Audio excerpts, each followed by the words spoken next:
Kutipan babat Tanah Jawi tentang kisah Joko Tingkir. Episode ke-18. Raden Ngabei Loring Pasar menjadi penguasa Mataram dengan gelar Senopati ing Ngalogo.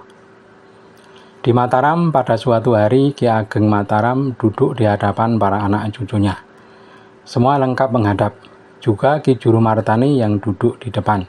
Semua keluarga besar Ki Ageng Mataram telah hadir. Ki Ageng berkata, "Kelak sepeninggalku, aku pesankan kepada anak cucuku semua. Bila ramalan Kanjeng Sunan Giri menjadi kenyataan, kalian akan menguasai tanah Jawa.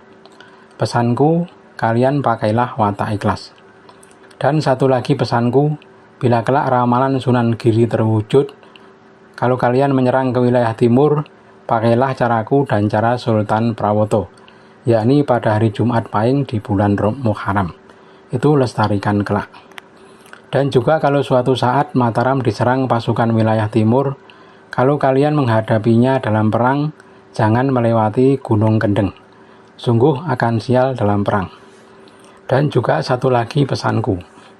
Kalau kelak Mataram menguasai tanah Jawa, kalau mengangkat bupati jangan selain orang Mataram. Kelak 400 orang kita dan anak keturunannya bila melakukan dosa, sebaiknya ampunilah. Dan bila dosanya tidak terampuni, maka jangan tumpahkan darahnya di tanah Mataram." Masih banyak lagi pesan Ki Ageng Mataram yang tidak dapat diuraikan satu persatu. Mataram kini sudah menjadi negeri yang makmur, pasarnya besar dan murah sandang pangan. Banyak orang berdatangan untuk tinggal di Mataram. Negeri ini tak kekurangan sawah dan tempat berburu, baik di laut maupun di daratan. Penduduk Mataram saat itu sudah mencapai 800 orang. Ki Ageng Mataram sudah hidup sejahtera beserta seluruh keluarganya. Selang beberapa waktu kemudian, Ki Ageng menderita sakit yang sangat. Sudah takdir Ki Ageng Mataram sampai pada ajalnya. Para putra lengkap hadir menunggui, juga Ki Juru Martani yang selalu setia mendampingi. Pada saat terakhirnya, Ki Ageng Mataram masih sempat berpesan kepada Ki Juru Martani, "Saudara ipar, tinggallah untuk mengasuh putra-putramu, dan kelak sepeninggalku anakku Ngabei yang seyogianya menggantikanku." Ki Ageng kemudian menghembuskan nafas terakhirnya. Para istri dan putra-putra menangis meratapi kepergian Ki Ageng Mataram. Jenazah Ki Ageng kemudian dimandikan dan dikafani, lalu dimakamkan di pemakaman sebelah barat masjid. Kematian Ki Ageng Mataram ditandai dengan sengkalan tahun Toto Mantri Wisayaning Janmo yang melambangkan angka tahun 1535 Jawa bertepatan dengan 1613 atau 1614 Masehi.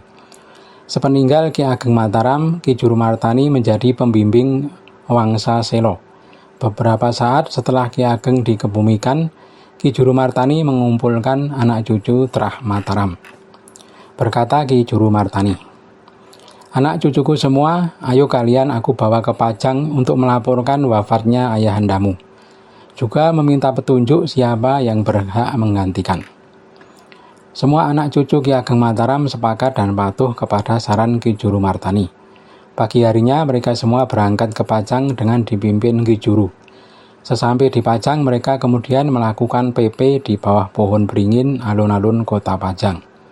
Sultan yang bertakhta di Balai Pisowanan melihat ada orang PP di alun-alun.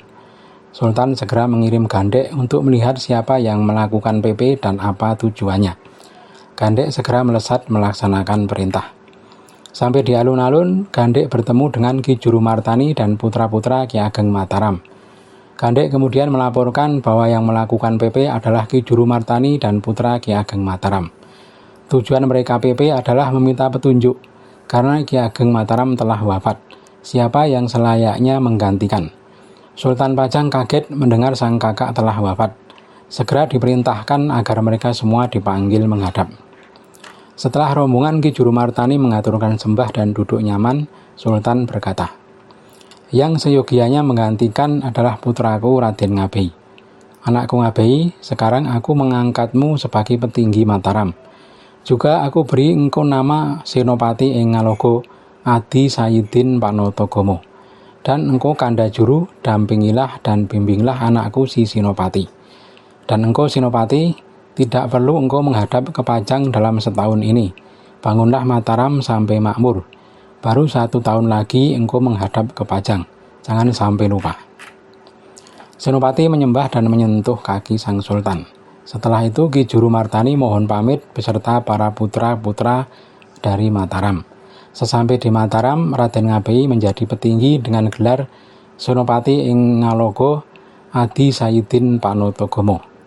Negeri Mataram semakin berkembang dan makmur. Penduduknya semakin banyak oleh para pendatang dari wilayah sekitar yang menetap.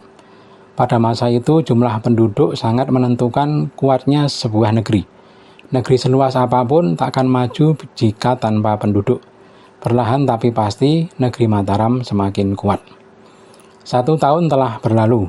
Saatnya Senopati menghadap ke Pajang. Namun Senopati seolah lupa atau sengaja abai terhadap perintah Sultan Pajang. Ki Juru Martani mengingatkan akan kesanggupannya dulu. Berkata Ki Juru, "Anakku, sudah 1 tahun berlalu. Waktunya engkau menghadap ke Mataram." Senopati menjawab, "Besok saja, Paman, kalau sudah ada panggilan dari Pajang." Ki Juru Martani berkata lagi, "Anakku, jangan seperti itu. Engkau ini orang mengabdi. Mengapa harus sampai menunggu dipanggil? Saya sungguh tak enak hati kepada ayahmu Sultan Pajang. Jangan sampai dikira saya sebagai orang tua mengajak kepada keburukan. Juga mengapa engkau menyuruh orang Mataram mencetak bata merah dan bata putih? Kalau sampai ayahmu di Pajang mengetahui, kurang baik kesannya. Banyak orang Pajang berdagang sampai ke Mataram. Pasti berita ini akan segera terdengar di Pajang." Senopati bergeming, tak mempan oleh nasihat Ki Juru Martani. Ki Juru Martani pun tak bisa berbuat apapun karena tidak berkuasa. Senopati mempunyai banyak putra, sejumlah 9 orang. Yang tertua adalah Raden Ronggo. Umur Raden Ronggo baru 10 tahun, tetapi sudah menunjukkan keberanian dan keperwiraan. Sementara itu di Pajang, Kanjeng Sultan Pajang sedang bertakhta di hadapan para punggawa, Adipati, Temenggung, Pecatondo, Aryo, Ronggo, Demang, Pandelegan, Ngabei, dan Wadu Haji. Mereka semua duduk menunduk menanti perintah sang sultan. Sultan berada di Sitinggil, duduk di kursi emas bertakhtakan permata, beralas babut permadani. Jika dilihat, Sultan seolah bulan purnama yang bersinar di antara redup cahaya bintang-bintang. Berkata Sultan Pajang, "Apakah kalian mendengar berita tentang Senopati, anakku yang berada di Mataram? Mengapa sudah lama tidak menghadap? Sudah 1 tahun lebih. Sudah melewati waktu yang aku berikan dulu."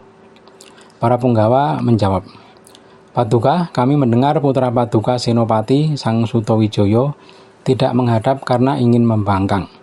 Malah sekarang sudah mencetak bata untuk membuat benteng kota." Sultan Pajang berkata, "Ngabei, Wilomarto, dan Ki Wuragil, engkau pergilah ke Mataram untuk memastikan ulah si Senopati."